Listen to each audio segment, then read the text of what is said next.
ਵਾਹਿਗੁਰੂ ਜੀ ਕਾ ਖਾਲਸਾ ਵਾਹਿਗੁਰੂ ਜੀ ਕੀ ਫਤਿਹ। ਹੋਂਦ ਚੈਨਲ ਵੇਖ ਰਹੇ ਸਾਰੇ ਹੀ ਦਰਸ਼ਕਾਂ ਨੂੰ ਜੀ ਆਇਆਂ ਨੂੰ ਕਰਦਾ ਹਾਂ। ਦਰਸ਼ਕੋ, ਜਿੱਦਾਂ ਕਿ ਆਪ ਜੀ ਸਾਰੇ ਜਾਣਦੇ ਹੋ, ਆਪਾਂ ਹਮੇਸ਼ਾ ਹੀ ਆਪ ਜੀ ਦੇ ਸਾਹਮਣੇ ਰੂਬਰੂ ਹੋ ਕੇ ਕਈ ਐਸੀ ਗੱਲਾਂ ਦੇ ਉੱਤੇ ਵਿਚਾਰ ਕਰਦੇ ਹਾਂ ਜਿਹੜੇ ਕਿ ਸੁਨਹਿਰੀ ਅੱਖਰ ਦੇ ਨਾਲ, ਸੁਨਹਿਰੀ ਕਲਮ ਦੇ ਨਾਲ ਸਾਡੀ ਇਤਿਹਾਸ ਦੇ ਵਿੱਚ ਸੁਸ਼ੋਭਿਤ ਹਨ। ਕਈ ਐਸੇ ਦਿਹਾੜੇ ਜਿਹੜੇ ਆਪਾਂ ਤੁਹਾਡੇ ਸਾਹਮਣੇ ਲੈ ਕੇ ਆਉਂਦੇ ਹਾਂ ਗੁਰੂ ਸਾਹਿਬਾਨਾਂ ਦੇ, ਜਿਨ੍ਹਾਂ ਦਾ ਇਤਿਹਾਸ ਇੰਨਾ ਵੱਡਮੁੱਲਾ ਹੈ ਕਿ ਜਿੰਨੀ ਵੀ ਗੱਲਬਾਤ ਕਰੀਏ ਉਨੀ ਘੱਟ ਹੈ। ਤੇ ਸਭ ਤੋਂ ਪਹਿਲਾਂ ਸਾਡੀ ਪੂਰੀ ਹੋਂਦ ਚੈਨਲ ਦੀ ਟੀਮ ਦੇ ਵੱਲੋਂ ਜਿੰਨੇ ਵੀ ਪਰਿਵਾਰ ਸਾਡੇ ਨਾਲ ਜੁੜੇ ਹੋਏ ਹਨ, ਉਹਨਾਂ ਨੂੰ ਧੰਨ ਧੰਨ ਸਾਹਿਬ ਜੀ ਗੁਰੂ ਰਾਮਦਾਸ ਜੀ ਦੇ ਪ੍ਰਕਾਸ਼ ਦਿਹਾੜੇ ਦੀਆਂ ਲੱਖ ਲੱਖ ਵਧਾਈਆਂ ਦਿੰਦਾ ਹਾਂ, ਕਿਉਂਕਿ ਇਹ ਇੱਕ ਇਹੋ ਜਿਹਾ ਦਿਹਾੜਾ ਹੈ ਜਿਸ ਜਗ੍ਹਾ ਦੇ ਨਾਲ ਉਹਨਾਂ ਦਾ ਤਾਲੁਕ ਹੈ। ਮੈਨੂੰ ਲੱਗਦਾ ਕਿ ਸਾਰੀ ਲੋਕਾਈ, ਸਿੱਖ ਪੰਥ ਹੀ ਨਹੀਂ, ਹਜ਼ਾਰਾਂ ਕਰੋੜਾਂ ਲੱਖਾਂ ਦੀ ਤਾਦਾਦ ਦੇ ਵਿੱਚ ਸਿੱਖ ਸਕਤਾ ਸੁਸ਼ੋਭਿਤ ਹੁੰਦੀਆਂ ਨੇ, ਨਤਮਸਤਕ ਹੁੰਦੀਆਂ ਹਨ ਉਹਨਾਂ ਦੇ ਦਰ ਦੇ ਉੱਤੇ, ਧੰਨ ਧੰਨ ਸਾਹਿਬ ਸ਼੍ਰੀ ਗੁਰੂ ਰਾਮਦਾਸ ਜੀ ਹੋਰਾਂ ਦੇ ਦਰ ਦੇ ਉੱਤੇ, ਜਿਨ੍ਹਾਂ ਨੂੰ ਆਪਾਂ ਅੰਮ੍ਰਿਤਸਰ ਦਰਬਾਰ ਸਾਹਿਬ ਦੇ ਨਾਮ ਤੋਂ ਜਾਣਦੇ ਹਾਂ। ਅੱਜ ਉਹਨਾਂ ਨਾਲ ਗੱਲਬਾਤ ਕਰਵਾਵਾਂਗਾ, ਉਹਨਾਂ ਨਾਲ ਇਤਿਹਾਸ ਸਾਂਝਾ ਆਪ ਜੀ ਨਾਲ ਕਰਵਾਵਾਂਗਾ, ਉਹਨਾਂ ਕਵਿਤਾ ਦਾ ਜ਼ਿਕਰ ਤੁਹਾਡੇ ਸਾਹਮਣੇ ਕਰਾਂਗਾ। ਮੈਨੂੰ ਲੱਗਦਾ ਕਿ ਜਦੋਂ ਇਸ ਵੀਡੀਓ ਦੇ ਅੰਤ ਤੱਕ ਤੁਸੀਂ ਪੁੱਜੋਗੇ ਤੇ ਦਿਲ ਨੂੰ ਸਕੂਨ ਮਿਲੇਗਾ ਕਿ ਕਾਫੀ ਅੱਛੀ ਡੂੰਘਾਈ ਦੇ ਨਾਲ ਅੱਜ ਆਪਾਂ ਗੱਲਬਾਤ ਕੀਤੀ ਹੈ, ਉਸ ਇਤਿਹਾਸ ਨੂੰ ਫਿਰ ਤੋਂ ਮੁੜ ਚੇਤੇ ਕੀਤਾ ਹੈ ਜਿਹਦੀ ਵਾਕਿਆ ਹੀ ਸਾਡੇ ਸਮਾਜ ਨੂੰ ਜ਼ਰੂਰਤ ਹੈਗੀ ਆ। ਆਪਾਂ ਹਮੇਸ਼ਾ ਹੀ ਕੋਸ਼ਿਸ਼ ਕਰਦੇ ਹਾਂ ਕਿ ਐਸੀ ਵੀਡੀਓ ਜ਼ਰੂਰ ਕਰੀਏ, ਐਸੇ ਦਿਹਾੜਿਆਂ ਨੂੰ ਜਿਉਂਦਾ ਰੱਖੀਏ ਆਪਣੇ ਸਿੱਖ ਕੌਮ ਦੇ ਵਿੱਚ, ਆਪਣੇ ਖਾਲਸਾ ਪੰਥ ਦੇ ਨਾਲ, ਤਾਂ ਕਿ ਆਉਣ ਵਾਲੀ ਪੀੜ੍ਹੀਆਂ ਐਸੇ ਇਤਿਹਾਸ ਨੂੰ ਪੜ੍ਹ ਕੇ ਗੌਰਵਸ਼ਾਈ ਮਹਿਸੂਸ ਕਰਨ ਕਿ ਸਾਡੇ ਗੁਰੂ ਸਾਹਿਬਾਨਾਂ ਜੀ ਦਾ ਇੰਨਾ ਵੱਡਮੁੱਲਾ ਇਤਿਹਾਸ ਹੈ। ਕਿਉਂਕਿ ਗੁਰੂ ਰਾਮਦਾਸ ਜੀ ਦੀ ਵਡਿਆਈ ਮੈਨੂੰ ਲੱਗਦਾ ਕਿ ਕੋਈ ਵੀ ਇਸ ਜੱਗ ਦੇ ਉੱਤੋਂ ਕੋਈ ਵੀ ਨਹੀਂ ਕਰ ਸਕਦਾ, ਕਿਉਂਕਿ ਜਿਨ੍ਹਾਂ ਨੇ ਵੀ ਕੀਤੀ ਹੈ ਅੱਜ ਉਹ ਗੁਰੂ ਗ੍ਰੰਥ ਸਾਹਿਬ ਜੀ ਦੇ ਵਿੱਚ ਉਹਨਾਂ ਦੀ ਬਾਣੀ ਦਰਜ ਹੈ ਜਾਂ ਉਹਨਾਂ ਦਾ ਨਾਮ ਸੁਨਹਿਰੀ ਕਲਮ ਨਾਲ ਸਾਡੇ ਇਤਿਹਾਸ ਦੇ ਵਿੱਚ ਲਿਖਿਆ ਹੋਇਆ ਹੈ। ਇੰਨਾ ਵੱਡਮੁੱਲਾ ਇਤਿਹਾਸ ਹੈ। ਪੜ੍ਹਦੇ ਹਾਂ ਨਾ ਆਪਾਂ, ਨਿਮਾਣਿਆਂ ਦੇ ਮਾਣ, ਨਿਤਾਣਿਆਂ ਦੇ ਤਾਣ, ਨਿਉਟਿਆਂ ਦੀ ਓਟ। ਵਾਕਈ ਜਦੋਂ ਉਹਨਾਂ ਦਾ ਇਤਿਹਾਸ ਪੜ੍ਹਨ ਦਾ ਮੌਕਾ ਮਿਲਦਾ ਹੈ, ਦਿਲ ਦੇ ਵਿੱਚ ਇੰਨਾ ਠਹਿਰਾਵ ਆ ਜਾਂਦਾ ਹੈ ਕਿ ਮੈਨੂੰ ਲੱਗਦਾ ਕਿ ਰਹਿੰਦੀ ਦੁਨੀਆ ਤੱਕ, ਜਦ ਤੱਕ ਉਸ ਅਕਾਲ ਪੁਰਖ ਨੇ ਸਾਨੂੰ ਪਲ ਬਖਸ਼ਣੀ ਜ਼ਿੰਦਗੀ ਨੂੰ ਆਪਣੀ ਖੁੱਲੀ ਅੱਖਾਂ ਨਾਲ ਵੇਖਣ ਦੇ, ਉਹਨਾਂ ਦੀ ਉਸਤਤ ਸਾਡੇ ਜ਼ਬਾਨ ਦੇ ਨਾਲੋਂ ਖਤਮ ਨਹੀਂ ਹੋ ਸਕਦੀ। ਇਸੇ ਲਈ ਅੱਜ ਮੈਂ ਸੋਚਿਆ ਕਿ ਜਦੋਂ ਇੰਨਾ ਪਵਿੱਤਰ ਦਿਹਾੜਾ ਹੈ ਕਿ ਆਪਾਂ ਸੋਸ਼ਲ ਮੀਡੀਆ ਤੇ ਵੀਡੀਓਜ਼ ਵੇਖ ਰਹੇ ਹਾਂ, ਫੁੱਲਾਂ ਦੀ ਵਰਖਾ ਹਰਿਮੰਦਰ ਸਾਹਿਬ ਜੀ ਦੇ ਉੱਤੋਂ ਹੋ ਰਹੀ ਹੈ, ਦਰਬਾਰ ਸਾਹਿਬ ਜੀ ਦੇ ਉੱਤੋਂ ਹੋ ਰਹੀ ਹੈ, ਜਾਂ ਪਰਿਕਰਮਾ ਦੇ ਵਿੱਚ ਜਦੋਂ ਨਗਰ ਕੀਰਤਨ ਦੇ ਰੂਪ ਦੇ ਵਿੱਚ ਸੰਗਤ ਇਕੱਤਰਿਤ ਹੋ ਕੇ ਪਰਿਕਰਮਾ ਕਰ ਰਹੀ ਹੈ, ਫੁੱਲਾਂ ਦੀ ਵਰਖਾ ਉਸ ਅਸਮਾਨ ਤੋਂ ਹੋ ਰਹੀ ਹੈ। ਉਹ ਤਸਵੀਰਾਂ ਇੰਨਾ ਭਾਵੁਕ ਕਰ ਦੇਣ ਵਾਲੀਆਂ ਨਾ, ਖੁਸ਼ੀ ਦੇ ਨਾਲ ਜਿਹੜਾ ਹਿਰਦੇ ਹੈ ਉਹ ਨਗਨ ਹੋ ਜਾਂਦਾ, ਉਹ ਪਾਣੀ ਪਾਣੀ ਹੋ ਜਾਂਦਾ, ਅੱਖਾਂ ਦੇ ਵਿੱਚੋਂ ਪਿਆਰ ਭਰੇ ਰਸ ਅਥਰੂ ਆ ਜਾਂਦੇ ਨੇ ਕਿ ਨਹੀਂ, ਵਾਕਿਆ ਹੀ ਜਦੋਂ ਗੁਰੂ ਜੀ ਦੀ ਉਸਤਤ ਕਰੀਏ ਤੇ ਇਹੋ ਜਿਹਾ ਮਾਹੌਲ ਹੋਏ, ਚਾਰੋਂ ਤਰਫ ਸੰਗਤਾਂ ਦਾ ਠਾਠਾ ਮਾਰਦਾ ਇਕੱਠ ਹੋਏ। ਗੁਰਬਾਣੀ ਆਪ ਜੀ ਜਾਣਦੇ ਹੋ ਕਿ ਜਦੋਂ ਆਪਾਂ ਪਰਿਕਰਮਾ ਦੇ ਵਿੱਚ ਬੈਠ ਕੇ ਸੁਣਦੇ ਹਾਂ ਤੇ ਕਿਹੋ ਜਿਹਾ ਮਹਿਸੂਸ ਕਰਦੇ ਹਾਂ। ਮੈਨੂੰ ਲੱਗਦਾ ਕਿ ਮੈਂ ਸਭ ਤੋਂ ਪਹਿਲਾਂ ਗੱਲਬਾਤ ਕਰਵਾਵਾਂਗਾ, ਜੀ ਆਇਆਂ ਨੂੰ ਕਰਦਾ ਹੋਂਦ ਚੈਨਲ ਦੇ ਉੱਤੇ ਇੱਕ ਐਸੇ ਬੁਲਾਰੇ ਨੂੰ, ਮੈਨੂੰ ਲੱਗਦਾ ਕਿ ਜਿਨ੍ਹਾਂ ਨੂੰ ਲਿਟਰੇਚਰ ਪੜ੍ਹਨ ਦਾ ਇੰਨਾ ਜ਼ਿਆਦਾ ਸ਼ੌਂਕ ਹੈ। ਤੇ ਜਦੋਂ ਇਹਨਾਂ ਨਾਲ ਬੈਠਿਆ ਹੋਇਆ ਕੁਝ ਗੱਲਾਂ ਮੈਂ ਸੁਣ ਰਿਹਾ ਸਾਂ ਕਿ ਮੈਂ ਵੀ ਵੀਡੀਓ ਸਟਾਰਟ ਕਰਨ ਤੋਂ ਪਹਿਲਾਂ ਸੁਣੀਏ, ਵਿਚਾਰੀਏ, ਤੇ ਜਦੋਂ ਇਹਨਾਂ ਨੇ ਲਿਟਰੇਚਰ ਆਪਣੇ ਹੱਥੀ ਪਕੜ ਕੇ ਆਪਣੇ ਕਲਮ ਦੇ ਨਾਲ ਲਿਖ ਕੇ ਇੱਕ ਇੱਕ ਅੱਖਰ ਪਰੋ ਕੇ ਜੋ ਗੱਲਾਂ ਕਹੀਆਂ, ਮੈਨੂੰ ਲੱਗਦਾ ਕਿ ਆਪ ਜੀ ਤੱਕ ਪਹੁੰਚਾਉਣੀਆਂ ਬੇਹੱਦ ਜ਼ਰੂਰੀਆਂ ਨੇ। ਤੇ ਮੈਨੂੰ ਲੱਗਦਾ ਕਿ ਜਦੋਂ ਲਿਟਰੇਚਰ ਇਹਨਾਂ ਨੇ ਗੱਲ ਕਹੀ ਕਿ ਜਦੋਂ ਕਿਸੇ ਤੱਕ ਆਪਾਂ ਆਪਣਾ ਸੰਦੇਸ਼ ਪਹੁੰਚਾਉਣਾ ਤੇ ਉਹ ਬਿਲਕੁਲ ਐਗਜ਼ੈਕਟ ਔਰ ਪੁਆਇੰਟ ਟੂ ਪੁਆਇੰਟ ਹੋਣਾ ਚਾਹੀਦਾ, ਤਾਂ ਕਿ ਕੋਈ ਗਲਤੀ ਨਾ ਰਹਿ ਜਾਏ। ਸੁਣਨ ਵਾਲੇ ਦੇ ਕੰਨ ਤੱਕ ਅਗਰ ਕੋਈ ਗਲਤ ਚੀਜ਼ ਪਹੁੰਚ ਜਾਂਦੀ ਹੈ ਤੇ ਸ਼ਾਇਦ ਉਹ ਮੇਰੇ ਕਰਮ ਦੇ ਵਿੱਚ ਇੱਕ ਨੈਗੇਟਿਵ ਪੁਆਇੰਟ ਮਾਰਕ ਹੋ ਜਾਂਦਾ ਹੈ। ਇਸ ਲਈ ਜੋ ਮੈਂ ਲਿਖਿਆ ਹੈ ਉਹੀ ਸੰਗਤ ਦੇ ਸਾਹਮਣੇ ਪਹੁੰਚਾਉਣਾ ਹੈ। ਤੇ ਜਦੋਂ ਕਵਿਤਾਵਾਂ ਦੇ ਰੁੱਖ ਦੇ ਵਿੱਚ ਪੂਰਾ ਇਤਿਹਾਸ ਆਪ ਜੀ ਨਾਲ ਜਾਣ ਕਰਾਉਣਗੇ, ਮੈਨੂੰ ਲੱਗਦਾ ਕਿ ਆਪ ਜੀ ਵੀ ਕਮੈਂਟਾਂ ਰਾਹੀਂ ਪਿਆਰ ਇਹਨਾਂ ਨੂੰ ਭੇਜੋਗੇ। ਸਭ ਤੋਂ ਪਹਿਲਾਂ ਮੈਂ ਆਪ ਜੀ ਨੂੰ ਜੀ ਆਇਆਂ ਨੂੰ ਕਰਦਾ ਹੋਂਦ ਚੈਨਲ ਦੇ ਉੱਤੇ। ਵਾਹਿਗੁਰੂ ਜੀ ਕਾ ਖਾਲਸਾ ਵਾਹਿਗੁਰੂ ਜੀ ਕੀ ਫਤਿਹ। ਮੈਂ ਚਾਹਾਂਗਾ ਜਿਨ੍ਹਾਂ ਦਾ ਇਤਿਹਾਸ ਅੱਜ ਆਪਾਂ ਸਾਂਝਾ ਕਰਨ ਲੱਗੇ ਹਾਂ ਉਹਨਾਂ ਦੇ ਬਾਰੇ ਦੇ ਵੀ ਸਭ ਤੋਂ ਪਹਿਲਾਂ ਤੁਸੀਂ ਸਟਾਰਟ ਕਰੋ, ਕਿਉਂਕਿ ਇੰਨਾ ਕੁਝ ਲਿਖਿਆ ਭਰਿਆ ਪਿਆ ਹੈ ਤੇ ਮੈਂ ਖੁਦ ਵੀ ਚਾਹ ਰਿਹਾ ਸੀ ਕਿ ਕੁਝ ਪਲ ਬੈਠ ਕੇ ਇਹਨਾਂ ਨਾਲ ਗੁਜ਼ਾਰਾਂ। ਮੌਕਾ ਮਿਲਿਆ ਤੇ ਫਿਰ ਤੋਂ ਐਸੀ ਵੀਡੀਓ ਜ਼ਰੂਰ ਇਹਨਾਂ ਨਾਲ ਸਾਂਝੀ ਕਰਾਂਗੇ, ਕਿਉਂਕਿ ਜਿਹੜਾ ਇੰਨਾ ਇੱਛੁਕ ਹੁੰਦਾ ਇਤਿਹਾਸ ਪੜ੍ਹਨ ਦਾ, ਫਰਜ਼ ਬਣਦਾ ਸਾਰਿਆਂ ਤੱਕ ਲੈ ਕੇ। ਵਾਹਿਗੁਰੂ ਜੀ ਕਾ ਖਾਲਸਾ ਵਾਹਿਗੁਰੂ ਜੀ ਕੀ ਫਤਿਹ। ਜੁਗੋ ਜੁਗ ਅਟਲ, ਚਵਰ ਛਤਰ ਤਖਤ ਦੇ ਮਾਲਕ, ਗੁਰਤਾ ਗੱਦੀ ਉਤੇ ਵਿਰਾਜਮਾਨ, 10 ਗੁਰੂ ਸਾਹਿਬਾਨ ਜੀ ਦੀ ਆਤਮਿਕ ਜੋਤ, ਬਾਣੀ ਗੁਰੂ, ਸ਼ਬਦ ਗੁਰੂ, ਧੰਨ ਧੰਨ ਸ਼੍ਰੀ ਗੁਰੂ ਗ੍ਰੰਥ ਸਾਹਿਬ ਜੀ ਨੂੰ ਹਾਜ਼ਰ ਨਾਜ਼ਰ ਜਾਣਦੇ ਹਾਂ। ਧੰਨ ਧੰਨ ਰਾਮਦਾਸ ਗੁਰ, ਜਿਨੇ ਸਿਰਿਆ ਤਿਨੇ ਸਵਾਰਿਆ, ਪੂਰੀ ਹੋਈ ਕਰਾਮਾਤ ਆਪ ਸਿਰਜਣਹਾਰੇ ਤਾਰਿਆ। ਸੋਢੀ ਸ੍ਰਿਸ਼ਟ सगल तारन को अब गुरु रामदास को मिली वडाई। धन धन श्री गुरु रामदास जी महाराज जी दे महान पावन ਅਤੇ पवित्र प्रकाश दिहाड़े ਨੂੰ ਮੁੱਖ ਰੱਖਦਿਆਂ गुरु नानक नाम लेवा गुरसिखां गुरमुख जना ਸਮੁੱਚੀ ਕਾਇਨਾਤ ਅਤੇ ਹੋਂਦ ਚੈਨਲ ਦੇ ਨਾਲ ਜੁੜੀ ਹੋਈ ਸਮੁੱਚੀ ਸੰਗਤ ਨੂੰ ਮੇਰੇ ਵੱਲੋਂ ਲੱਖ ਲੱਖ ਵਧਾਈ ਹੋਵੇ ਅਤੇ ਗੁਰੂ ਕਿਰਪਾ ਕਰਨ ਸਮੁੱਚੀ ਕਾਇਨਾਤ ਨੂੰ ਸਮੁੱਚੀ ਸੰਗਤ ਨੂੰ ਨਾਮਦਾਨ ਅਤੇ ਤੰਦਰੁਸਤੀ ਦੀ ਦਾਤ ਬਖਸ਼ਿਸ਼ ਕਰਨ ਜੀ। ਗੁਰੂ ਰਾਮਦਾਸ ਜੀ ਦੀ ਜੀਵਨ ਲੀਲਾ ਅਤੇ ਇਤਿਹਾਸ ਇੱਕ ਕਵਿਤ ਰਾਹੀਂ ਸਮੁੱਚੀ ਸੰਗਤ ਦੇ ਰੂਬਰੂ ਕਰਨੀ ਚਾਹੁੰਦਾ ਹੈ, ਜੋ ਕੋਮਲ ਜੀ ਨੇ ਬੜੇ ਕੋਮਲ ਹਿਰਦੇ ਅਤੇ ਸੁਹਿਰਦ ਹਿਰਦੇ ਦੇ ਨਾਲ ਕਲਮਬੰਦ ਕੀਤੀ ਹੈ। ਬੇਨਤੀ ਹੈ, ਸ਼੍ਰੀ ਗੁਰੂ ਨਾਨਕ ਦੀ ਚੌਥੀ ਪੀੜ੍ਹੀ ਵਿੱਚ ਆ ਕੇ ਸ਼੍ਰੀ ਗੁਰੂ ਨਾਨਕ ਦੀ ਚੌਥੀ ਪੀੜ੍ਹੀ ਵਿੱਚ ਆ ਕੇ ਕੀਤੀ ਸੇਵਾ ਘਾਲ ਤੇ ਕਮਾਈ ਗੁਰੂ ਰਾਮਦਾਸ। ਤਨੋ ਮਨੋ ਇੱਕ ਹੋ ਕੇ 20 ਵਰੇ ਸੇਵਾ ਕੀਤੀ, ਸਿਰ ਉਤੇ ਟੋਕਰੀ ਸਿਚਾਈ ਗੁਰੂ ਰਾਮਦਾਸ। ਸੇਵਾ ਦਾ ਹੀ ਮੇਵਾ ਗੁਰੂ ਗੱਦੀ ਦਾਤ ਮਿਲੀ, ਲੈ ਕੇ ਜ਼ਿੰਮੇਵਾਰੀ ਸੀ ਨਿਭਾਈ ਗੁਰੂ ਰਾਮਦਾਸ। ਰਾਮਦਾਸ ਗੁਰੂ ਘਰ ਦੇ ਸੇਵਾਦਾਰ ਸੰਗਤਾਂ ਦੇ ਖੱਟ ਗਏ ਸੀ ਸੋਭਾ ਵਡਿਆਈ ਗੁਰੂ ਰਾਮਦਾਸ। ਪਹਿਲਾਂ ਰੱਖੀ ਨੀਂਹ ਸੀ ਅੰਮ੍ਰਿਤਸਰ ਜੀ ਦੀ, ਪਹਿਲਾਂ ਰੱਖੀ ਨੀਂਹ ਸੀ ਅੰਮ੍ਰਿਤਸਰ ਜੀ ਦੀ, ਫਿਰ ਆਪੇ ਨਗਰੀ ਵਸਾਈ ਗੁਰੂ ਰਾਮਦਾਸ। ਸਾਰੇ ਸੰਸਾਰ ਲਈ ਸਰੋਵਰ ਇੱਕ ਰਚ ਕੇ ਤੇ ਅੰਮ੍ਰਿਤ ਦੀ ਗੰਗਾ ਸੀ ਬਗਾਈ ਗੁਰੂ ਰਾਮਦਾਸ।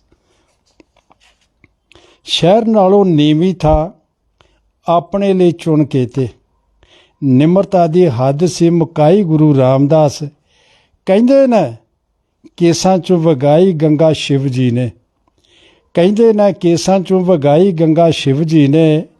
ਅੰਮ੍ਰਿਤ ਦੀ ਗੰਗਾ ਹੈ ਵਗਾਈ ਗੁਰੂ ਰਾਮਦਾਸ, ਅੰਮ੍ਰਿਤ ਦੀ ਗੰਗਾ ਹੈ ਵਗਾਈ ਗੁਰੂ ਰਾਮਦਾਸ। ਵਿੱਚ ਪਰਕਰਮਾ ਖਲੋ ਕੇ ਜਦੋਂ ਵੇਖੀਏ ਤਾਂ, ਵਿੱਚ ਪਰਕਰਮਾ ਖਲੋ ਕੇ ਜਦੋਂ ਵੇਖੀਏ ਤਾਂ ਆਉਂਦਾ ਇਹ ਨਜ਼ਾਰਾ ਸੱਚਖੰਡ ਦਾ ਕਮਾਲ ਏ। ਸੁੰਦਰ ਚਨੋਕਰਾ ਤਲਾਬ ਪਿਆ ਸ਼ੋਭਦਾ ਏ, ਭਰਿਆ ਜੋ ਨਿਰਮਲ ਸ਼ਾਂਤ ਜਲ ਨਾਲ ਏ। ਗੁਰਬਾਣੀ ਕੀਰਤਨ ਸੁਣ ਕੇ ਸ਼੍ਰੀ ਹਰਿਮੰਦਰੋਂ, ਗੁਰਬਾਣੀ ਕੀਰਤਨ ਸੁਣ ਕੇ ਸ਼੍ਰੀ ਹਰਿਮੰਦਰੋਂ ਤਾਲ ਦੀਆਂ ਲਹਿਰਾਂ ਵਿੱਚ ਆਉਂਦਾ ਸੁਰਤਾਲ ਏ। ਪਾਣੀ ਵਿੱਚ ਬਾਣੀ ਮਿਲ, ਪਾਣੀ ਵਿੱਚ ਬਾਣੀ ਮਿਲ, ਬਣ ਜਾਂਦਾ ਅੰਮ੍ਰਿਤ। ਅੰਮ੍ਰਿਤ ਹੈ ਜਿੱਥੇ ਉੱਥੇ ਵਸਦਾ ਅਕਾਲ ਏ। ਤਦੇ ਇਸ ਤੀਰਥ ਦੇ ਦਰਸ਼ਨ ਇਸ਼ਨਾਨ ਲਈ, ਤਦੇ ਇਸ ਤੀਰਥ ਦੇ ਦਰਸ਼ਨ ਇਸ਼ਨਾਨ ਲਈ ਸੰਗਤਾਂ ਨੂੰ ਲਗਨ ਸੀ ਲਗਾਈ ਗੁਰੂ ਰਾਮਦਾਸ। ਭੱਟਾ ਨੇ ਵੀ ਗਾਗਾ ਸਵਈਆਂ ਵਿੱਚ ਆਖਿਆ ਏ, ਅੰਮ੍ਰਿਤ ਦੀ ਗੰਗਾ ਹੈ ਵਗਾਈ ਗੁਰੂ ਰਾਮਦਾਸ, ਅੰਮ੍ਰਿਤ ਦੀ ਗੰਗਾ ਹੈ ਵਗਾਈ ਗੁਰੂ ਰਾਮਦਾਸ। ਕਰਕੇ ਇਸ਼ਨਾਨ ਜਦੋਂ ਵਈਏ ਦਰਬਾਰ ਸਾਹਿਬ, ਕਰਕੇ ਇਸ਼ਨਾਨ ਜਦੋਂ ਵਈਏ ਦਰਬਾਰ ਸਾਹਿਬ, ਸੁਣ ਕੇ ਕੀਰਤਨ ਚੜ੍ਹਦਾ ਖੁਮਾਰੇ। ਰਿਮ ਚਿਮ ਅੰਮ੍ਰਿਤ ਪਿਆ ਵਸਦਾ ਏ, ਤਾਰ ਨਾਲ ਤਾਰ ਜੁੜ ਜਾਂਦੀ ਇੱਕ ਵਾਰ ਏ। ਤਦੇ ਜੁੜੀ ਸੁਰਤੀ ਵਿੱਚ ਠੰਡ ਏ ਨਿੱਘੇ, ਖਿੱਚ ਏ ਪ੍ਰੇਮ ਏ, ਸਵਾਦ ਏ ਉਲਾਰੇ, ਰਸ ਏ ਰੰਗ ਏ, ਖੇੜਾ ਏ ਆਨੰਦ ਏ, ਏਕਤਾ ਹੀ ਏਕਤਾ, ਪਿਆਰ ਹੀ ਪਿਆਰ ਏ। ਸਿੱਖ ਹੰਸ ਚੁਗਦੇ ਨੇ, ਸਿੱਖ ਹੰਸ ਚੁਗਦੇ ਨੇ, ਮੋਤੀ ਇੱਥੋਂ ਦਿਨ ਰਾਤ, ਤਦੇ ਠੰਡ ਦੀਆਂ ਲਹਿਰਾਂ ਵਿੱਚੋਂ ਮਿੱਠੀ ਮਿੱਠੀ ਧੁਨ ਆਵੇ, ਹਵਾ ਦੀਆਂ ਲਹਿਰਾਂ ਵਿੱਚੋਂ ਮਿੱਠੀ ਮਿੱਠੀ ਧੁਨ ਆਵੇ। ਅੰਮ੍ਰਿਤ ਦੀ ਗੰਗਾ ਹੈ ਵਗਾਈ ਗੁਰੂ ਰਾਮਦਾਸ। ਅੰਮ੍ਰਿਤਸਰ ਘਰ ਸਿਫਤੀ ਦਾ, ਅੰਮ੍ਰਿਤਸਰ ਘਰ ਸਿਫਤੀ ਦਾ ਸਾਚੇ। ਸ਼ਕਤੀਆਂ ਦੇ ਇੱਥੇ ਭੰਡਾਰੇ ਭਰਪੂਰ ਨੇ, ਹਰ ਕੀਏ ਪੌੜੀ ਇੱਥੇ, ਹਰ ਕੀਏ ਪੌੜੀ ਇੱਥੇ। ਵੇਰੀ ਦੁੱਖ ਭੰਜਣੀ ਤੀਰਥ 68 ਇੱਥੇ, ਹਾਜ਼ਰਾ ਹਜ਼ੂਰ ਨੇ। ਕਾਂ ਇੱਥੇ ਹੰਸ ਹੋਣ, ਕਾਂ ਇਥੋਂ ਹੰਸ ਹੋਣ, ਪਿੰਗਲੇ ਨਰੋਏ ਹੋਣ। ਦੁੱਖ ਰੋਗ ਮਿਟਦੇ, ਕਲੇਸ਼ ਹੁੰਦੇ ਦੂਰ ਨੇ। ਦੁੱਧ ਮੰਗੋ ਪੁੱਤ ਮੰਗੋ, ਦੁੱਧ ਮੰਗੋ ਪੁੱਤ ਮੰਗੋ, ਵਰ ਮੰਗੋ ਦਾਨ ਮੰਗੋ। ਬਰਕਤਾਂ ਤੇ ਦਾਤਾਂ ਇੱਥੇ ਮਿਲਦੀਆਂ ਜ਼ਰੂਰ ਨੇ। ਸਿੱਖੀ ਦਾ ਇਹ ਕੇਂਦਰ ਬਣਾਉਣ ਲਈ ਕੋਮਲ ਜੀ, ਸਿੱਖੀ ਦਾ ਇਹ ਕੇਂਦਰ ਬਣਾਉਣ ਲਈ ਇਹ ਕੋਮਲ ਜੀ। ਜਗ ਤੇ ਸੀ ਜੁਗਤੀ ਬਣਾਈ ਗੁਰੂ ਰਾਮਦਾਸ। ਤਦੇ ਸ਼ਰਧਾਲੂ ਅੱਜ ਤੀਕ ਇਹੋ ਆਖਦੇ ਨੇ, ਅੰਮ੍ਰਿਤ ਦੀ ਗੰਗਾ ਹੈ ਵਗਾਈ ਗੁਰੂ ਰਾਮਦਾਸ। ਅੰਮ੍ਰਿਤ ਦੀ ਗੰਗਾ ਹੈ ਵਗਾਈ ਗੁਰੂ ਰਾਮਦਾਸ। ਵਾਹਿਗੁਰੂ ਜੀ ਕਾ ਖਾਲਸਾ, ਵਾਹਿਗੁਰੂ ਜੀ ਕੀ ਫਤਿਹ। ਮੈਨੂੰ ਲੱਗਦਾ ਕਿ ਜਦ ਮੈਂ ਇੱਥੇ ਆਇਆ ਸੀ ਇਹਨਾਂ ਦੀ ਕਵਿਤਾ ਸੁਣ ਕੇ ਸਾਰੇ ਦਾ ਸਾਰਾ ਇਤਿਹਾਸ ਇਸ ਦੇ ਵਿੱਚ ਹੀ ਕਵਰ ਅਪ ਹੋ ਜਾਂਦਾ ਹੈ। ਮੈਂ ਪਹਿਲਾਂ ਹੀ ਕਿਹਾ ਕਿ ਗੁਰੂ ਰਾਮਦਾਸ ਜੀ ਦਾ ਅਗਰ ਇਤਿਹਾਸ ਪੜ੍ਹੀਏ ਨਾ, ਮਨ ਦੇ ਵਿੱਚ ਇੰਨਾ ਜ਼ਿਆਦਾ ਵਿਰਾਗ ਆ ਜਾਂਦਾ ਹੈ, ਇੰਨਾ ਜ਼ਿਆਦਾ ਵਿਰਾਗ ਆ ਜਾਂਦਾ ਹੈ ਕਿ ਅਸੀਂ ਉਨ ਪਲਾਂ ਨੂੰ ਯਾਦ ਕਰਦੇ ਕਰਦੇ ਸੋਚਦੇ ਹਾਂ ਕਿ ਕਿੱਦਾਂ ਦਾ ਉਹ ਵਕਤ ਰਿਹਾ ਹੋਏਗਾ ਕਿ ਜਿਨ੍ਹਾਂ ਨੇ ਸਾਕਸ਼ਾਤ ਗੁਰੂ ਮਹਾਰਾਜ ਜੀ ਦੇ ਆਪਣੇ ਖੁੱਲੀ ਅੱਖਾਂ ਦੇ ਨਾਲ ਦਰਸ਼ਨ ਕੀਤੇ ਹੋਣਗੇ। ਮੈਨੂੰ ਲੱਗਦਾ ਕਿ ਉਹਦੇ ਵਿੱਚ ਹੀ ਸਾਰੀ ਜਿਹੜਾ ਇਤਿਹਾਸ ਸਮਾਇਆ ਹੋਇਆ ਹੈ। ਤੇ ਮੈਨੂੰ ਇੰਨਾ ਚਾਹਵਾਨ ਸਾਂ ਇਹਨਾਂ ਤੋਂ ਸੁਣਨ ਦਾ, ਕਿਉਂਕਿ ਮੈਨੂੰ ਵਕਤ ਮਿਲਦਾ, ਘਰ ਦੇ ਨੇੜੇ ਹੀ ਰਹਿੰਦੇ ਨੇ ਬਜ਼ੁਰਗ ਹੋਰੀ, ਤੇ ਕਾਫੀ ਟਾਈਮ ਦਿਲ ਕਰਦਾ ਸੀ ਕਿ ਇਹਨਾਂ ਨਾਲ ਬੈਠ ਕੇ ਗੱਲਬਾਤ ਕਰੀਏ, ਇਹਨਾਂ ਤੋਂ ਵਿਚਾਰੀਏ, ਇਤਿਹਾਸ ਪੜ੍ਹਾਈਏ। ਜੋ ਕਵਿਤਾਵਾਂ ਇਹਨਾਂ ਨੇ ਸੁਣਾਈਆਂ, ਮੈਨੂੰ ਲੱਗਦਾ ਇੱਕ ਇੱਕ ਅੱਖਰ ਦੇ ਵਿੱਚ ਗੁਰੂ ਰਾਮਦਾਸ ਪਾਤਸ਼ਾਹ ਜੀ ਦੀ ਉਤਸਤ ਦੇ ਵਿੱਚ ਲਿਖਿਆ ਹੋਇਆ, ਭਿੱਜਿਆ ਹੋਇਆ, ਤਾਂ ਕਿ ਕੋਈ ਵੀ ਪੜ੍ਹੇ ਉਹਨਾਂ ਦੇ ਹਿਰਦੇ ਦੇ ਰੋਮ ਰੋਮ ਵਿੱਚ ਜਾ ਕੇ ਵਸਦਾ ਹੈ। ਬਹੁਤ ਬਹੁਤ ਧੰਨਵਾਦ ਭਾਈ ਸਾਹਿਬ ਜੀ ਆਪ ਜੀ ਦਾ। ਮੈਂ ਚਾਹਾਂਗਾ ਕਿ ਹੁਣ ਇਤਿਹਾਸ ਦੇ ਰਾਹੀਂ, ਕਿਉਂਕਿ ਇਹਨਾਂ ਨੇ ਸਭ ਤੋਂ ਪਹਿਲੇ ਮੈਨੂੰ ਕਿਹਾ ਸੀ ਕਿ ਮੈਂ ਜੋ ਵੀ ਸੰਗਤਾਂ ਤੱਕ ਪਹੁੰਚਾਉਣਾ ਹੈ ਉਹ ਬਿਲਕੁਲ ਟੂ ਦਾ ਪੁਆਇੰਟ ਹੋਣਾ ਚਾਹੀਦਾ ਹੈ, ਤਾਂ ਕਿ ਕੋਈ ਵੀ ਡਾਊਟ ਨਾ ਰਹੇ। ਕਿਉਂਕਿ ਖੁਦ ਤੱਕ ਇਤਿਹਾਸ ਰੱਖਣਾ ਹੋਏ ਉਹ ਇੱਕ ਅਲੱਗ ਗੱਲ ਹੋ ਜਾਂਦੀ ਹੈ, ਕਿਸੇ ਦੂਜੇ ਤੱਕ ਪਹੁੰਚਾਉਣਾ ਹੋਏ ਤੇ ਬਿਲਕੁਲ ਐਗਜ਼ੈਕਟ ਹੋਣਾ ਚਾਹੀਦਾ ਹੈ। ਆਪਣੇ ਹੱਥੀਂ ਇਹਨਾਂ ਨੇ ਮਟੀਰੀਅਲ ਲਿਖ ਕੇ ਸਾਰਾ ਕੁਝ ਆਪਣੇ ਕੋਲ ਰੱਖਿਆ। ਮੈਨੂੰ ਲੱਗਦਾ ਇਤਿਹਾਸ ਦੀ ਵੀ ਆਪਣੇ ਆਪ ਦੇ ਵਿੱਚ ਸ਼ਸ਼ੋਭਾ, ਕਿਸੇ ਤੱਕ ਪਹੁੰਚਾਉਣਾ ਤੇ ਬਿਲਕੁਲ ਐਗਜ਼ੈਕਟ ਹੋਣਾ ਚਾਹੀਦਾ। ਮੈਂ ਚਾਹਾਂਗਾ ਤੁਸੀਂ ਸਾਰੀ ਸੰਗਤਾਂ ਤੱਕ ਸਾਰਾ ਇਤਿਹਾਸ ਰੱਖੋ। ਵਾਹਿਗੁਰੂ ਜੀ ਕਾ ਖਾਲਸਾ, ਵਾਹਿਗੁਰੂ ਜੀ ਕੀ ਫਤਿਹ। ਜਿਵੇਂ ਕਿ ਆਪ ਜੀਆਂ ਨੇ ਦੱਸਿਆ, ਮੈਂ ਉਸ ਵਡਿਆਈ ਦਾ ਜਾਂ ਉਸ ਮੁਕਾਮ ਦਾ ਪਾਤਰ ਨਹੀਂ, ਪਰ ਮੈਂ ਇੱਕ ਨਾਰਮਲ ਪੜ੍ਹਿਆ ਹੋਇਆ ਅਤੇ ਫੌਜੀ ਹੁੰਦਿਆਂ ਸਿਰਫ ਇੱਕ ਹੀ ਗੱਲ ਕਰਦਾ ਕਿ ਜੇ ਸਾਨੂੰ ਗੁਰੂ ਨੇ ਗੁਰਸਿੱਖਾਂ ਦੇ ਘਰ ਵਿੱਚ ਜਨਮ ਦਿੱਤਾ, ਸਿੱਖੀ ਦੀ ਦਾਤ ਬਖਸ਼ਿਸ਼ ਕੀਤੀ ਹੈ, ਤੇ ਉਸ ਦੇ ਨਾਲ ਜੁੜਨਾ, ਗੁਰ ਸ਼ਬਦ ਦੇ ਨਾਲ ਜੁੜਨਾ, ਗੁਰ ਇਤਿਹਾਸ ਦੇ ਨਾਲ ਜੁੜਨਾ ਸਾਡਾ ਇਹ ਮੁੱਢਲਾ ਫਰਜ਼ ਹੈ। ਕਿਉਂਕਿ ਵਾਰਸਾਂ ਦਾ ਫਰਜ਼ ਹੋਇਆ ਕਰਦਾ ਹੈ ਆਪਣੀ ਵਿਰਾਸਤ ਨੂੰ ਸੰਭਾਲਣਾ। ਸੋ ਇੱਕ ਵਿਰਾਸਤ ਦਾ ਮਾਲਕ ਹੁੰਦਿਆਂ ਵਿਰਸੇ ਦੀ ਸੰਭਾਲ ਕਰਨਾ ਬੀਇੰਗ ਏ ਸਿੱਖ ਮੇਰਾ ਇੱਕ ਫਰਜ਼ ਹੈ, ਜੋ ਕਿ ਇਹਨਾਂ ਨੇ ਕੁਛ ਇੱਕ ਕਿਹਾ ਕਿ ਇਹਨਾਂ ਆਪ ਲਿਖਿਆ। ਮੈਂ ਲਿਖਣ ਦੀ ਸਮਰੱਥਾ ਨਹੀਂ ਰੱਖਦਾ, ਪਰ ਪੜ੍ਹਨ ਦਾ ਚਾਹਵਾਨ ਜ਼ਰੂਰ ਹਾਂ।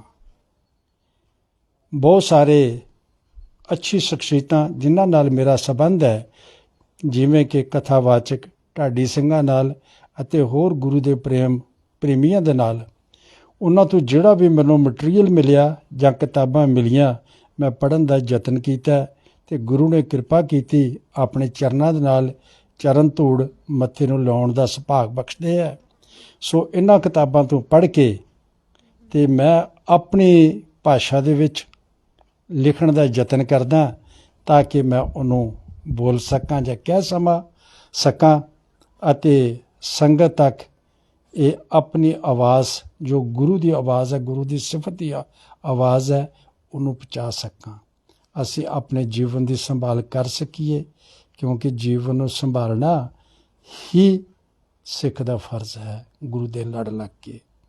ਸੋ ਜ਼ਿਆਦਾ ਨਾ ਕਹਿੰਦਾ ਹੋਇਆ ਕਿ ਮੈਂ ਦਾ ਜਾਚਕ ਹਾਂ। ਵਾਹਿਗੁਰੂ ਜੀ ਕਾ ਖਾਲਸਾ, ਵਾਹਿਗੁਰੂ ਜੀ ਕੀ ਫਤਿਹ। ਬਹੁਤ ਬਹੁਤ ਧੰਨਵਾਦ ਭਾਜੀ। ਬਜ਼ੁਰਗਾਂ ਹੋਰਾਂ ਦਾ ਸਾਨੂੰ ਚਾਹੀਦਾ ਕਿ ਐਸੇ ਵਕਤ ਦੇ ਉੱਤੇ ਜ਼ਰੂਰ ਆਪਣੇ ਜਿਹੜੇ ਵੀ ਇਲਾਕੇ ਦੇ ਵਿੱਚ ਬਜ਼ੁਰਗ ਹੁੰਦੇ ਨੇ ਉਹਨਾਂ ਕੋਲੋਂ ਬੈਠ ਕੇ, ਕਿਉਂਕਿ ਇਹਨਾਂ ਨੇ ਪੂਰੀ ਜ਼ਿੰਦਗੀ ਲਾਈ ਦੀ ਹੁੰਦੀ ਹੈ ਆਪਣੀ ਅੱਖਾਂ ਦੇ ਨਾਲ ਸਾਰਿਆਂ ਨੂੰ ਪੜ੍ਹਦੇ ਆ, ਲਿਖਦੇ ਆ, ਸੁਣਦੇ ਆ। ਕਿਉਂਕਿ ਕਹਿ ਰਹੇ ਸਨ ਨਾ ਕਿ ਉਸ ਸ਼ਖਸੀਅਤ ਦੇ ਮਾਲਕ ਨਹੀਂ ਹੈ, ਲੇਕਿਨ ਆਰਮੀ ਦੇ ਵਿੱਚੋਂ ਉੱਚੇ ਰੈਂਕ ਦੇ ਵਿੱਚੋਂ ਜਦੋਂ ਰਿਟਾਇਰ ਹੋ ਕੇ ਆਉਂਦਾ ਉਹ ਕਾਬਲੇ ਦੇ ਤੌਰ ਤੇ ਆਉਂਦਾ ਹੈ। ਹਰ ਕਿਸੇ ਨੂੰ ਅਕਾਲ ਪੁਰਖ ਐਸੀ ਸਮਰੱਥਾ ਨਹੀਂ ਬਖਸ਼ਦਾ, ਲੇਕਿਨ ਜੋ ਲਿਟਰੇਚਰ ਪੜ੍ਹਨ ਦਾ ਸ਼ੌਕ ਹੀ ਰੱਖਦੇ ਨੇ, ਮੈਂ ਫਿਰ ਇਸ ਚੀਜ਼ ਨੂੰ ਦਾਅਵੇ ਨਾਲ ਇਸ ਲਈ ਕਹਿ ਰਿਹਾ ਕਿਉਂਕਿ ਮੈਂ ਅੱਖੀਂ ਦੇਖਦਾ ਕਿ ਜਦੋਂ ਇਹ ਲਿਟਰੇਚਰ ਨੂੰ ਵੱਖੋ ਵੱਖਰੀ ਤਰੀਕੇ ਨਾਲ ਆਪਣੀ ਲੈਂਗੁਏਜ ਦੇ ਵਿੱਚ ਪਰੋਂਦੇ ਹਨ ਤੇ ਬਹੁਤ ਅੱਛਾ ਵੀ ਲੱਗਦਾ ਇਸ ਚੀਜ਼ ਦੇ ਉੱਤੇ। ਮੈਂ ਚਾਹਾਂਗਾ ਕਿ ਗੁਰੂ ਸਾਹਿਬਾਂ ਦਾ ਇਤਿਹਾਸ ਆਪ ਜੀ ਸਾਰੀ ਸੰਗਤ ਦੇ ਸਾਹਮਣੇ ਰੱਖੋ, ਕਿਉਂਕਿ ਅੱਜ ਉਹ ਵਡਮੁੱਲਾ ਦਿਨ ਹੈ, ਸਾਨੂੰ ਚਾਹੀਦਾ ਕਿ ਗੁਰੂ ਸਾਹਿਬਾਂ ਦੇ ਸਿਫਤਾਂ ਦੇ ਵਿੱਚ ਕੁਝ ਅੱਖਰ ਜ਼ਰੂਰ ਬੋਲੀਏ। ਜਿਵੇਂ ਕਿ ਸਮੁੱਚੀ ਸਿੱਖ ਸੰਗਤ ਬਾਖੂਬੀ ਅਤੇ ਬੜੇ ਅੱਛੇ ਢੰਗ ਦੇ ਨਾਲ ਜਾਣਦੀ ਹੈ, ਧੰਨ ਧੰਨ ਸ੍ਰੀ ਗੁਰੂ ਗ੍ਰੰਥ ਸਾਹਿਬ ਜੀ, ਗੁਰੂ ਰਾਮਦਾਸ ਜੀ ਬਚਪਨ ਤੋਂ ਨਾਂ ਭਾਈ ਜੇਠਾ ਸੀ। ਆਪ ਜੀਆਂ ਦਾ ਪ੍ਰਕਾਸ਼ 24 ਸਤੰਬਰ 1574 ਈਸਵੀ ਚੂਨਾ ਮੰਡੀ ਲਾਹੌਰ ਵਿਖੇ ਪਿਤਾ ਹਰਦਾਸ ਜੀ ਦੇ ਗ੍ਰਹਿ ਵਿਖੇ ਸਤਿਕਾਰਯੋਗ ਮਾਤਾ ਦਿਆ ਕੌਰ ਜੀ ਦੀ ਪਾਵਨ ਪਵਿੱਤਰ ਕੁੱਖ ਤੋਂ ਹੋਇਆ ਸੀ। ਆਪ ਜੀ ਦਾ ਬਚਪਨ ਤੋਂ ਹੀ ਸੁਭਾਅ ਬੜਾ ਅਡੋਲ, ਸ਼ਾਂਤ, ਧੀਰਜਵਾਨ, ਧਰਮ ਦੀ ਸੂਰਤ, ਧਰਮ ਦੀ ਮੂਰਤ ਅਤੇ ਵੰਡਣ ਦੀ ਰੁਚੀ ਵਾਲੇ ਸਨ। ਆਪ ਜੀ ਨੇ ਅਜੇ ਬਚਪਨ ਤੋਂ ਜਵਾਨੀ ਵੱਲ ਪੈਰ ਰੱਖੇ ਨਹੀਂ ਸਨ। ਤਕਰੀਬਨ 7 ਸਾਲ ਦੀ ਉਮਰ ਦੇ ਵਿੱਚ ਪਹਿਲਾਂ ਮਾਤਾ ਜੀ ਅਤੇ ਥੋੜ੍ਹੇ ਸਮੇਂ ਤੋਂ ਬਾਅਦ ਪਿਤਾ ਜੀ ਦਾ ਸਿਰ ਤੋਂ ਸਾਇਆ ਉੱਠ ਗਿਆ। ਆਪ ਜੀਆਂ ਦੇ ਛੋਟੇ ਭਰਾ ਹਰਦਿਆਲ ਜੀ ਅਤੇ ਭੈਣ ਰਾਮਦਾਸੀ ਜੋ ਕਿ ਜਤੀਮਾ ਵਾਲੀ ਦਿਨ ਕੱਟੀ ਕਰਨ ਲੱਗੇ, ਸਕੇ ਤਾਇਆ ਚਾਚਿਆਂ ਨੇ ਮਦਦ ਜਾਂ ਪਿਆਰ ਦੇਣੋਂ ਕੰਨੀ ਕਤਰਾ ਲਈ ਅਤੇ ਆਪ ਜੀਆਂ ਦੀ ਨਾਨੀ ਜੀ ਆਪ ਜੀ ਨੂੰ ਲਾਹੌਰ ਤੋਂ ਪਿੰਡ ਵਾਸਰ ਕੇ ਜੋ ਕਿ ਸ਼ਹਿਟਾ ਸਾਹਿਬ ਦੇ ਲਾਗੇ ਹੈ ਲੈ ਆਏ। ਛੋਟੇ ਭੈਣ ਅਤੇ ਭਰਾ ਦੀ ਜ਼ਿੰਮੇਵਾਰੀ ਵੀ ਆਪ ਜੀਆਂ ਦੇ ਉੱਤੇ ਸੀ। ਆਪ ਜੀਆਂ ਨੇ ਪਰਿਵਾਰ ਦੇ ਨਿਰਵਾਹ ਲਈ ਘੁੰਗਣੀਆਂ ਦਾ ਛਾਬਾ ਨਾਨੀ ਜੀ ਦੇ ਹੁਕਮਾਂ ਦੇ ਮੁਤਾਬਕ ਜਾਂ ਉਹਨਾਂ ਦੀ ਇਮਦਾਦ ਦੇ ਮੁਤਾਬਕ ਲਾਉਣਾ ਸ਼ੁਰੂ ਕਰ ਦਿੱਤਾ। ਥੋੜ੍ਹੇ ਸਮੇਂ ਬਾਅਦ ਆਪ ਜੀ ਵਾਸਰਕੇ ਤੋਂ ਗੋਇੰਦਵਾਲ ਸਾਹਿਬ ਚਲੇ ਗਏ। 16 ਕੁ ਸਾਲ ਦੀ ਉਮਰ ਸੀ। ਥੋੜ੍ਹਾ ਸਮਾਂ ਕਿਰਤ ਵੱਲ ਅਤੇ ਬਹੁਤਾ ਸਮਾਂ ਗੁਰੂ ਘਰ ਦੀ ਸੇਵਾ ਵੱਲ ਲਗਾਇਆ ਕਰਦੇ ਸਨ। ਨਿਸ਼ਕਾਮ ਅਤੇ ਗਾਖੜੀ ਸੇਵਾ ਕਰਕੇ ਆਪ ਜੀ ਗੁਰੂ ਅਮਰਦਾਸ ਜੀ ਦੀ ਦ੍ਰਿਸ਼ਟੀ ਵਿੱਚ ਪ੍ਰਵਾਨ ਚੜ੍ਹ ਚੁੱਕੇ ਸਨ। ਇੱਕ ਦਿਨ ਮਾਤਾ ਰਾਮੋ ਜੀ ਨੇ ਗੁਰੂ ਅਮਰਦਾਸ ਜੀ ਨੂੰ ਬੇਨਤੀ ਕੀਤੀ, ਬੀਬੀ ਭਾਨੀ ਵਰ ਪ੍ਰਾਪਤ ਹੋ ਚੁੱਕੀ ਹੈ, ਕਿਰਪਾ ਕਰਕੇ ਕੋਈ ਯੋਗ ਵਰ ਲੱਭਣ ਦਾ ਵੱਲ ਧਿਆਨ ਦਿਓ। ਗੁਰੂ ਜੀ ਨੇ ਸੁਭਾਵਕ ਹੀ ਪੁੱਛਿਆ, ਵਰ ਕਿਹੋ ਜਿਹਾ ਚਾਹੀਦਾ ਹੈ?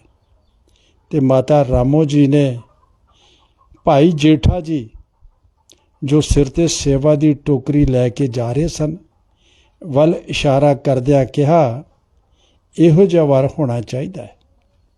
ਤਾਂ ਸਤਿਗੁਰੂ ਜੀਆਂ ਨੇ ਬੜੇ ਪਿਆਰ ਦੇ ਅਤੇ ਸਹਿਜ ਦੇ ਵਿੱਚ ਉੱਤਰ ਦਿੱਤਾ, ਇਹਦੇ ਵਰਗਾ ਤਾਂ ਇਹੀ ਹੋ ਸਕਦਾ ਹੈ। ਇਸ ਤਰ੍ਹਾਂ ਭਾਈ ਜੇਠਾ ਜੀ ਦਾ ਬੀਬੀ ਭਾਨੀ ਜੀ ਦੇ ਨਾਲ ਪਹਿਲਾ ਰਿਸ਼ਤਾ ਤੇ ਆਨੰਦ ਕਾਰਜ ਹੋਇਆ। ਸੇਵਾ ਤੋਂ ਸੰਤੁਸ਼ਟ ਹੋ ਕੇ ਗੁਰੂ ਅਮਰਦਾਸ ਜੀਆਂ ਨੇ ਇਹਨਾਂ ਨੂੰ ਗੁਰਤਾ ਗੱਦੀ ਦੀ ਬਖਸ਼ਿਸ਼ ਕੀਤੀ। ਸੋ ਇਹਨਾਂ ਤੋਂ ਉਪਰੰਤ ਆਪ ਸਮੁੱਚੀ ਸੰਗਤ ਜਾਣਦੇ ਹੋ ਸਿੱਖ ਇਤਿਹਾਸ ਦੇ ਬਾਰੇ। ਜ਼ਿਆਦਾ ਨਾ ਕਹਿੰਦਾ ਹੋਇਆ ਖਿਮਾ ਦਾ ਜਾਚਕ ਹਾਂ। ਵਾਹਿਗੁਰੂ ਜੀ ਕਾ ਖਾਲਸਾ, ਵਾਹਿਗੁਰੂ ਜੀ ਕੀ ਫਤਿਹ। ਬਹੁਤ ਬਹੁਤ ਧੰਨਵਾਦ ਆਪ ਜੀ ਦਾ ਕਿ ਅੱਛੇ ਤਰੀਕੇ ਦੇ ਨਾਲ ਤੁਸੀਂ ਇਤਿਹਾਸ ਨਾਲ ਸਾਰਿਆਂ ਨਾਲ ਜਾਣੂ ਕਰਵਾਇਆ। ਆਪਾਂ ਕੋਸ਼ਿਸ਼ ਵੀ ਕਰਾਂਗੇ ਕਿ ਐਸੇ ਬੁਲਾਰਿਆਂ ਤੱਕ ਆਪਾਂ ਗੱਲਬਾਤ ਪਹੁੰਚਾ ਸਕੀਏ ਜਿਹੜੇ ਕਿ ਇਤਿਹਾਸ ਨਾਲ ਡੂੰਘੀ ਵਿਚਾਰਾਂ ਦੇ ਨਾਲ ਉਹਦੇ ਉੱਤੇ ਯਕੀਨ ਕਰਦੇ ਹਨ ਤੇ ਸੋਚਦੇ ਹਨ ਕਿ ਸਾਰੀ ਸੰਗਤ ਤੱਕ ਆਪਣਾ ਸੰਦੇਸ਼ ਪਹੁੰਚਾ ਸਕਣ।